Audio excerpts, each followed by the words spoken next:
नमस्कार, मेरा नाम डॉक्टर मनोज गुप्ता है। मैं सीनियर डायरेक्टर हूँ यहाँ यथार्थ हॉस्पिटल ग्रेटर नोएडा में, department of surgical gastroenterology and liver transplant. Liver cirrhosis क्या होता है? लिवर सिरोसिस को हम बोलते हैं एंड स्टेज लिवर डिजीज़। तो जिन मरीजों का लिवर सिकुड़ने लगता है, फेलियर में जाने लगता है, लिवर के फंक्शन कम हो जाते हैं, तो ये एंड स्टेज लिवर डिजीज़ की तरफ जाने लगता है।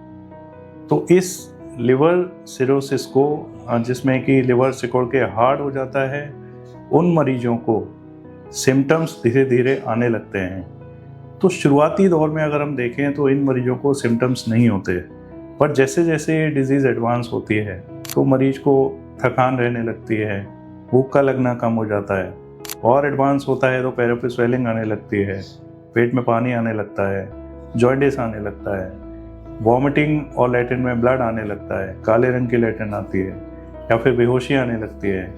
तो ये सारे सिम्टम्स डिनोट कर रहे होते हैं कि डिजीज़ एडवांस हो रही है।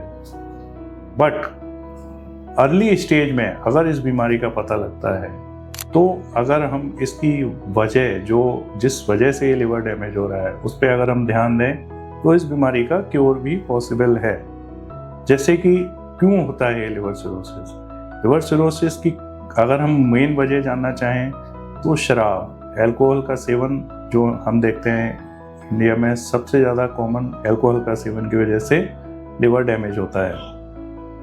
और अगर हम कॉजेज़ देखें तो वायरल हेपेटाइटिस, जिसमें कि हेपेटाइटिस बी है, हेपेटाइटिस सी है, इनकी वजह से लिवर धीरे धीरे, जब बीमारी काफ़ी टाइम में लिवर पर असर डालती है और लिवर सिकुड़ने लगता है।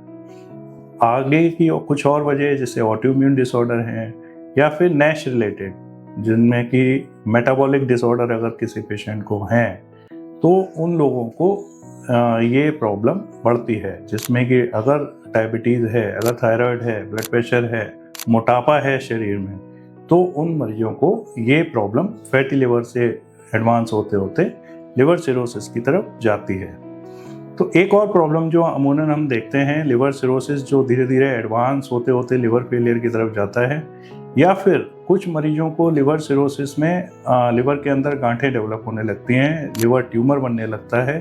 तो उन मरीजों को भी इसमें अगर अर्ली डिटेक्शन होता है तो इसका इलाज संभव हो पाता है।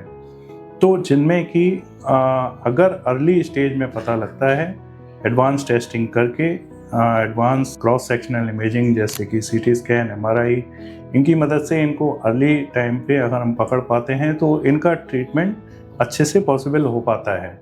जैसे कि अगर मैं बात करूं, कुछ मरीज हमारे पास आते हैं जो कि अर्ली स्टेज में आ जाते हैं, जिनका ट्यूमर ऐसा होता है जिसको हम सर्जरी से कट करके निकाल पाएँ, तो वो ट्रीटमेंट हमारे यहाँ पॉसिबल है।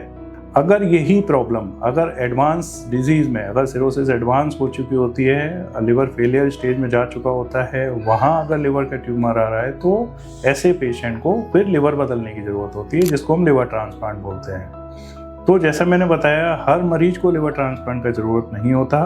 अगर अर्ली स्टेज में इस बीमारी का पता लगता है लिवर सिरोसिस का, तो उसका मेडिकली ट्रीटमेंट पॉसिबल है। बट जिन मरीजों को अगर ये बीमारी एडवांस हो रही है, यानी कि अगर and stage liver disease develop हो रही है, पेट में पानी बार बार निकालना पड़ रहा है, डीप जॉन्डिस हो रहा है, बेहोशी आ रही है, बार बार ब्लीडिंग हो रही है, तो उन मरीजों को डेफिनेटली लिवर बदलवाने की, यानी कि लिवर ट्रांसप्लांट की ज़रूरत होती है। Thank you.